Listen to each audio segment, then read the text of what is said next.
山剑宗千年历史的宗山云起。风，消耗极大，只要守住就赢了。再退，徐盼望。 Hey Sleeper, ada info penting nih. Channelku yang lain yaitu channel Temanime sekarang akan mereaction dan nonton bareng film-film yang seru, khususnya anime-anime favorit kalian. Dan di sini kalian juga bisa request anime buat kita nonton bareng di sana. So jangan lupa ramen dan bantu subscribe ya teman-teman semua. Terima kasih. So yang penasaran langsung aja nih, tarik selimut kalian rapat-rapat, siapkan bukaan puasa kalian dan selamat menonton. Kisah ini dimulai dari seorang pemuda bernama Chen Changseng yang berasal dari kota Xining, kota yang berada di ujung barat dinasti Zhou. Pemuda ini tampaknya mengembara menuju ibu kota Dewa untuk mengadu nasibnya. Sesampainya di ibu kota Dewa, dia melihat ada pemuda lain yang tengah mencoba untuk melewati gerbang Akademi Tiantau, dan sayangnya pemuda itu tidak berhasil. Chen pun mencoba untuk melewati gerbang ujian itu nih. Pada awalnya dia sempat diremehkan oleh banyak orang yang ada di sana. Namun dia tidak gentar. Dia mau mencobanya terlebih dahulu, dan saat ia mencobanya, disitulah kita akhirnya mengetahui nih kalau Chen bukanlah orang biasa. Meskipun dia belum pernah melakukan kultivasi, tapi Chen memiliki pengetahuan yang sangat banyak, dan dari pengetahuan itulah dia mampu membuka gerbang Akademi Tiantau.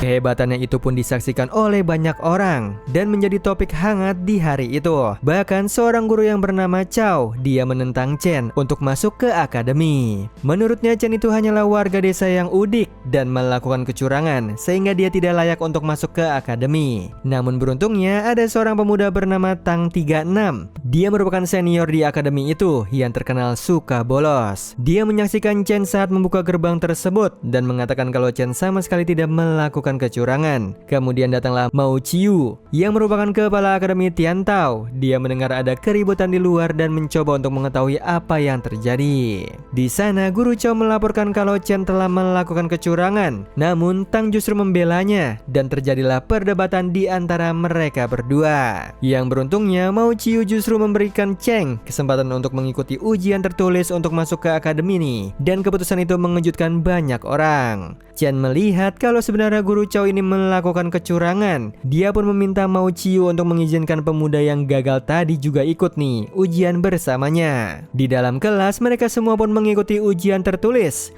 Dan ada banyak yang tidak berhasil karena seperti yang diketahui kalau Akademi Tiantau merupakan akademi nomor 1 di kota, sehingga ujian masuknya terkenal sangatlah sulit. Namun hebatnya Chen berhasil mengerjakan semua ujian itu dengan benar berkat pengetahuan yang ia pelajari dulu saat kecil bersama gurunya.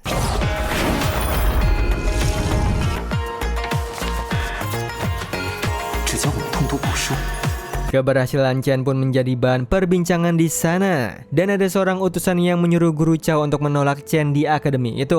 Pada hari pengumuman, nama Chen tidak tertulis dalam murid yang diterima. Padahal sudah jelas nih kalau dia berhasil mengerjakan semua ujian itu dengan benar. Tang juga ikut membela Chen di sini nih. Dia berusaha untuk mengungkapkan kecurangan yang dilakukan oleh guru Chao. Namun sayangnya mereka berdua tidak berhasil. Yang pada akhirnya Tang pun membawa Chen ke restoran untuk makan bersama. Di sana mereka pun berkenalan. Dan di sini kita mengetahui kalau asal-usul nama Tang 36 itu diambil dari peringkatnya di daftar King Yun. Daftar King Yun adalah peringkat yang diberikan oleh generasi muda di dinasti Zhou. Semakin tinggi peringkatnya, maka ia punya kesempatan untuk mendapatkan peringkat pertama di ujian istana. Sementara ada Chen yang bercerita kalau dirinya merupakan anak yatim piatu. Dia hanyut di sungai dan ditemukan oleh kakak seperguruannya yang bernama Yuren. Yuren ini bisu, namun dia memiliki keberanian yang hebat dan Chen bangga kepadanya. Mereka berdua tumbuh bersama di bawah asuhan Guruji. Guruji merupakan guru yang hebat baginya dan sejak kecil dia sudah belajar banyak pengetahuan dari Guruji. Dia dan juga Yuren tidak diajarkan kultivasi oleh Guruji karena mereka memiliki kelemahan dan tubuh yang lemah sehingga tidak layak untuk kultivasi. Sampai akhirnya dia pun didiagnosa memiliki penyakit yang tidak bisa disembuhkan. Barangkali di kota ini dia bisa menemukan obat untuk penyakitnya dan sekalian ia juga mau bertemu dengan Su Yorong. Su Yorong ini merupakan anak perempuan yang memiliki janji pernikahan dengannya nih saat ia kecil. Dan kebetulan Yorong ini tinggal di ibu kota Dewa juga. Tang pun kaget begitu mendengar nama Yorong. Pasalnya Yorong itu berasal dari keluarga terkenal dan terpandang, memiliki bisnis yang besar dan ayahnya seorang jenderal yang tegas. Tang pun akhirnya mengerti kenapa guru Chow menggagalkan Cheng di ujian masuk itu, karena mereka sengaja menutupi fakta itu dan menolak Chen sebagai calon menantu mereka. Pasalnya Chen ini hanyalah murid dari desa dan tidak sebanding dengan keluarganya yang merupakan keluarga terpandang. Chen pun pergi nih ke rumahnya Yorong dengan niat untuk mengembalikan surat perjanjian tersebut, karena dia sadar diri nih kalau dirinya hanyalah orang kampung. Namun tidak disangka dia justru bertemu dengan ayahnya Yorong dan terjadilah pertempuran di antara mereka karena ayahnya tidak setuju pernikahan Yorong dengan Chen.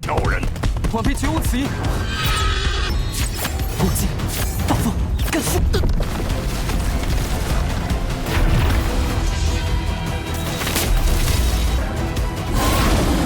Ayahnya pun sampai dibuat kaget dengan kemampuannya Chen yang hebat. Meskipun dia tidak memiliki kemampuan kultivasi, namun Chen memiliki pengetahuan yang banyak. Di saat ingin menghabisi Chen, datanglah Mo Yu, seorang utusan dari pimpinan agung yang menyampaikan kalau Chen akan belajar di Akademi Kuo Chiao. Mereka semua yang mendengarnya pun tidak percaya, apalagi perintah tersebut turun langsung nih dari pemimpin agung hanya untuk seorang murid dari desa. Di sini Chen bersama Tang pergi ke Akademi Kuo Chiao. Ternyata akademi itu bukanlah akademi yang hebat seperti Akademi Tiantao. Akademi Kuo Chiao hanyalah akademi yang terlantar dan diasingkan. Namun menurut sejarahnya, Akademi Kuo Chiao dulunya juga sangatlah hebat seperti Tiantao. Sampai akhirnya kepala Akademi Kuo Chiao yaitu Shang Xingqiu memberontak kepada permaisuri dan meminta permaisuri untuk turun tahta. Dan pemberontakan itu membuat pemimpin agung datang. Pemimpin agung memarahi tindakan Shang yang tidak terpuji itu dan membuatnya untuk menghancurkan Akademi Kuo Chiao yang akhirnya membuat akademi itu diasingkan. Di situ Chen pun tidak patah semangat. Meskipun Kuo Chiao memiliki reputasi yang jelek, dia tetap melanjutkan niatnya untuk belajar dan mengubah nasibnya. Dia mau mengikuti ujian di istana karena menurut gurunya dengan mengikuti ujian istana itu dia bisa mengubah nasibnya. Dia pun pergi nih ke instruktur Yin untuk meminta kunci akademi karena Kuo Chiao telah diasingkan selama puluhan tahun sehingga tempat tersebut dikunci dan ditutup dari orang asing. Begitu mendengar kalau ternyata Chen itu rekomendasi dari pemimpin agung, dia pun menjadi tunduk dan hormat kepada Chen. Bahkan di saat Chen sedang mencoba belajar dengan tenang di akademi, instruktur Xin dan anak buahnya datang untuk membantunya bersih-bersih. Instruktur Xin mendatangi Mei Lisa yang merupakan kepala utama Dewan Agung nih. Di sana dia bertanya kepada Mei alasannya pemimpin agung memilih seorang pemuda seperti Chen. Pasalnya di usianya yang masih muda, dia sudah mendapat rekomendasi dari pemimpin agung dan kepala Akademi Kuo Chiao. Mengingat hanya Chen murid di sana, otomatis kehadirannya Chen menjadikannya kepala Akademi Kuo Chiao. Mei memberitahu kalau mereka hanya perlu duduk tenang dan percaya saja nih kepada pemimpin agung karena pemimpin agung pasti memiliki penilaian yang baik. Malam itu ada Chen yang sedang belajar untuk membuka gerbang kultivasi pertamanya. Di sini dia harus belajar dengan giat nih karena waktu ujian hanya tinggal 3 bulan lagi.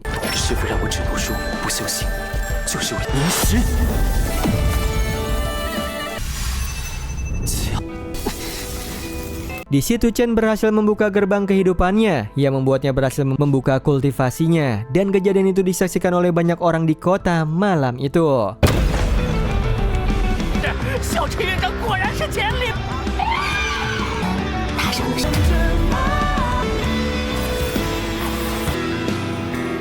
Ada seorang tuan putri yang mendatangi Kuo Chiao karena melihat aura bintang yang dimiliki Chen sangatlah kuat. Kedatangannya ke sana niatnya untuk menyembuhkan penyakitnya juga. Namun sayangnya sesampainya ia di Kuo Chiao, dia bertemu dengan sosok misterius yang tampaknya mengincar nyawanya. Ternyata sosok misterius itu berasal dari subuh iblis. Dia ingin menghabisi nyawa Putri Luo. Niatnya untuk memecah belah hubungan aliansi manusia dengan iblis. 人妖二族的联盟，别挣扎，白细胞排名17的队伍。 Chen yang masih dalam tahap latihan kultivasi, dia melihat kalau putri itu butuh bantuan. Dia pun mencoba membantu Putri Luo nih untuk menghadapi suku iblis itu.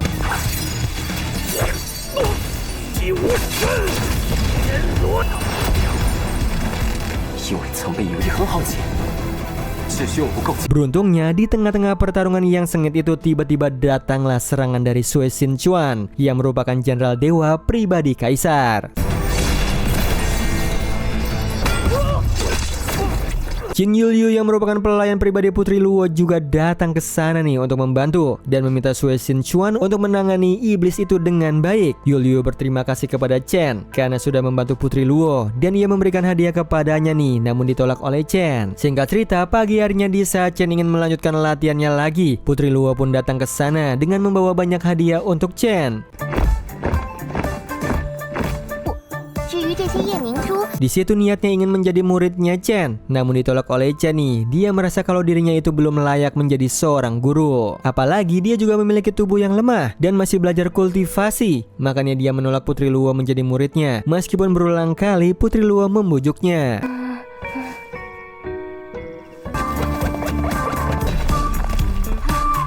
Chen pun pergi ke rumahnya Tang nih untuk membahas tentang Putri Luo. Di sana Tang menasihati kalau alangkah baiknya jika Chen menerima Luo sebagai muridnya, mengingat Putri Luo berasal dari background yang terpandang juga. Ditambah lagi usahanya yang begitu keras untuk menjadi muridnya Chen, pantas untuk dipertimbangkan. Tang juga menyuruh Chen untuk bertanya alasannya kenapa Putri Luo ingin sekali menjadi muridnya, karena dengan begitu Chen bisa memutuskan dengan baik. Sesampainya di kota Kueqiao, dia bertemu dengan guru Chao yang tengah mampir untuk menghina Chen dan merendahkannya di sana. Dia mengatakan kalau nanti akan diadakan pertemuan antar akademi dan syaratnya harus memiliki minimal 2 murid, sedangkan Kueqiao hanya punya Chen saja. Putri Luo pun dengan cepat menjawab kalau dia bersedia menjadi murid kedua. Dia mau bergabung dengan Kueqiao karena dia juga ingin menyembuhkan penyakitnya. Penyakitnya ini yang membuatnya tidak bisa kultivasi ke level yang lebih tinggi, dan jika ia tidak bisa mencapai level selanjutnya, maka ayahnya akan menjodohkannya. Putri Luo percaya kalau Chen mampu mengobati penyakitnya, makanya dia dengan kepercayaan penuh dan pemikiran yang matang bersedia menjadi muridnya Chen. Guru Chao pun pergi dari sana dengan penuh kekesalan, dan dari kejauhan kita akan melihat ada pelayan utusan dari keluarganya Yorong nih yang sedang memata-matai mereka. Di sisi yang lain ada Guru Chao sedang melapor ke Tuan Muda. Ternyata kedatangannya ke Kueqiao itu hanya memancing Chen untuk datang ke pertemuan antar akademi itu. Tuan Muda ini tampaknya sangat ingin menghabisi nyawanya Chen, makanya ia menyuruh Guru Chao untuk memancing Chen nih agar bisa datang di pertemuan itu nanti.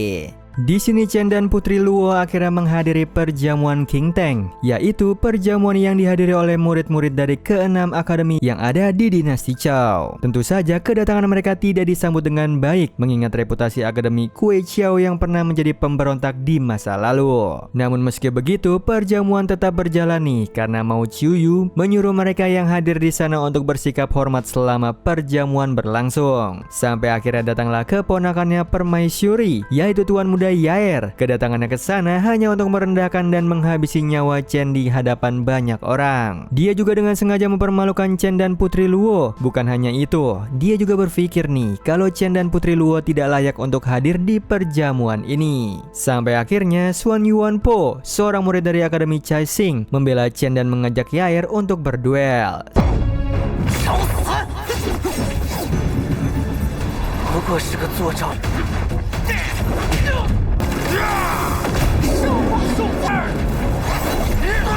Yang tentu saja duel itu tidak berjalan dengan baik. Seharusnya Xuan Yuanpo memenangkan duel itu, dan sialnya Yair justru menggunakan racun untuk menghabisi Xuan Yuanpo.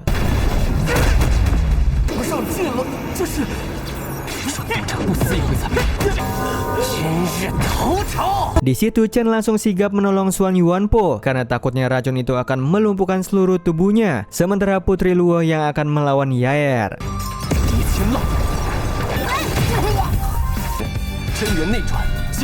Tidak ada yang percaya nih dengan pertandingan itu, karena menurut mereka Putri Luo seharusnya lebih lemah daripada Tuan Muda Yair. Namun ini justru sebaliknya. Dia bahkan mampu mengalahkan Yair sampai babak belur, dan bahkan Chen juga bisa mengobati Xuan Yuanpo sehingga ia berhasil selamat. Guru Chao memarahi Chen dan Putri Luo nih karena tindakannya telah melukai keluarganya Tianhai, dan memastikan kalau kejadian ini akan dilaporkan ke Permaisuri. Akan tetapi Mao Qiuyu menjelaskan kalau Chen dipindahkan ke Akademi Kueqiao atas persetujuan Permaisuri. Meragukan Chen berarti sama saja meragukan keputusan Permaisuri. Mendengar hal itu membuat Guru Chao pun ketakutan dan menyesali perbuatannya, dan perjamuan itu berakhir dengan tidak harmonis. Semua murid yang hadir di sana langsung pergi nih, bahkan kakak seperguruan Xuan Yuanpo juga pergi meninggalkannya karena takut dengan Permaisuri. Xuan Yuanpo hanyalah seorang murid dari desa, bahkan ia bersekolah di akademi itu berkat bantuan dari dana desa. Ia pun malu jika harus kembali ke desa. desa. Dia mau terus belajar dan tidak mau mengecewakan desanya. Kemudian Chen mengajaknya untuk bergabung ke Kuo Chiao bersamanya. Di Kuo Chiao, mereka bertiga pun merayakan kedatangan murid baru mereka nih, yaitu Xuan Yuanpo, dan menikmati perayaan itu bersama. Kemudian datanglah Tang ke sana nih untuk bergabung merayakan kebahagiaan itu. Dia juga memberitahu kalau Yorong telah dijodohkan dengan pria lain di hari festival besok. Singkat cerita, hari pertunangan itu pun tiba. Yorong akan ditunangkan oleh Qiu Sanchun. Dia merupakan murid pertama dari Dewa Pedang Naga di negara Nan. Yorong dan Qiu San memiliki kemampuan yang hebat dan juga langka. Kemampuan ini yang dapat menyatukan kedua aliansi untuk memperkuat suku manusia melawan suku iblis. Maka dari itu, pertunangan ini dilakukan dengan sangat mewah dan dihadiri oleh banyak tamu penting, termasuk para petinggi kekaisaran dari luar. Chen dan Putri Luo juga datang ke sana. Namun sayangnya kedatangan mereka justru ditolak oleh Permaisuri Tianhai. Moyu sebagai perwakilan dari Permaisuri, dia membawa Chen ke dimensi lain untuk mengurungnya di sana nih, agar ia tidak mengganggu pertunangannya Yurong. Sementara Putri Luo juga terjebak di dalam segelnya Tuan Putri Pink. Namun karena ancaman dari Putri Luo, Putri Pink pun membebaskan Luo. Sementara itu di dimensi lain ada Chen yang sedang berusaha untuk keluar dari sana. Dia tidak mau menyerah dan berdiam diri saja. Dia pun berupaya untuk bisa keluar dan bertemu dengan Yurong.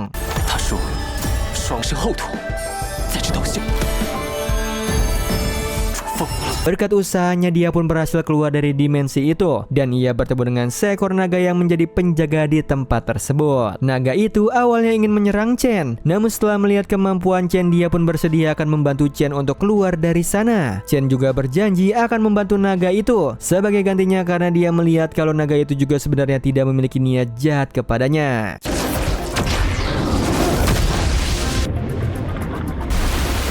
Chen pun berhasil keluar dari tempat itu dan dia langsung pergi ke tempat pertunangan itu. Sementara pertunangan itu sudah hampir selesai melakukan upacara pertunangannya. Yang beruntungnya Chen berhasil datang tepat waktu nih dan menghentikan tahap terakhir dari upacara pertunangan itu. Yang tentu saja kedatangan Chen di sana ditentang secara habis-habisan, mengingat latar belakangnya Chen yang berasal dari desa dan juga kepala Akademi Kuo Chiao. Chen mengatakan kalau dirinya adalah tunangan Yurong sebelum Yurong bertunangan dengan Qiu San, dan dia juga membawa surat pernikahan yang sah dari Permaisuri Tianhai. Semua yang melihat surat pernikahan itu pun menjadi terdiam nih, karena tidak menyangka kalau sudah ada pernikahan sebelum kejadian ini. Tang menjelaskan kalau ayahnya Yurong dan ibunya tampaknya hanya memanfaatkan pernikahan ini untuk kepentingan mereka sendiri, terutama untuk bisnis mereka. Kemudian datanglah bangau milik Yurong ke sana untuk menyampaikan pesannya kepada mereka semua nih, kalau dirinya memilih Chen sebagai tunangannya.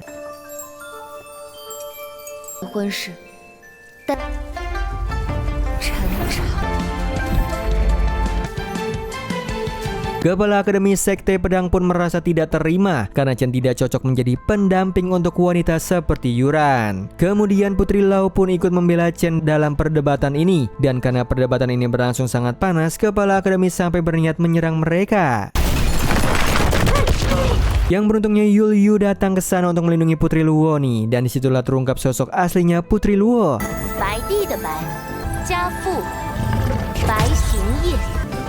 Dia ternyata adalah putri dari pemimpin suku siluman. Suku manusia dan suku siluman merupakan sahabat sejati yang memiliki musuh yang sama, yaitu suku iblis. Yul Yu merupakan salah satu jenderal terkuat dari suku siluman, sekaligus pelayan pribadinya Putri Luo. Dan semua yang hadir di sana pun memberikan hormat kepada Putri Luo. Setelah itu mereka pun pergi dengan penuh kebanggaan. Tang bahkan mengundurkan diri dari Akademi Tiantao dan memilih bergabung dengan Chen di Kuo Chiao. Kou Hanxi menghampiri mereka dan mengajak mereka untuk bertarung untuk memperbaiki harga diri Akademi mereka. Pertarungan pun mudah. Kou dan Chen yang akan memberikan arahan kepada dua adik seperguruan mereka di arena pertarungan. Chen pun tertarik menerima duel itu karena menurutnya Kou ini lawan yang sepadan dan memiliki minat yang sama sepertinya, yaitu membaca, sehingga dia juga bertarung melawan Kou. Sementara Tang yang akan melawan Qi Qian di arena.